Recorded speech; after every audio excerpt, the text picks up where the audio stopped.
حالانکه ابو جهل د سلو خانو اعلان کړی دی چې که نبی علیہ السلام چا ژوندی راوست یا شهید که نعوذ بالله من ذلک سلو خان به ورکوم. خو عبدالله بن اریق کافر دی په دغه ټیم کې، خو هل یې نه ویلو.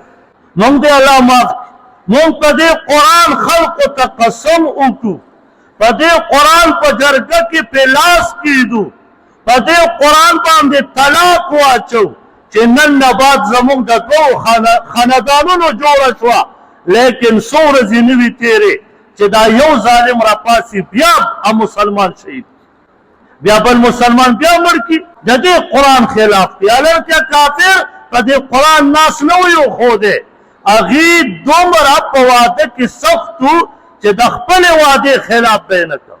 سلو خان قرباني کول، خو د نبي علیه السلام ځای چاته نه ښودو دې کار.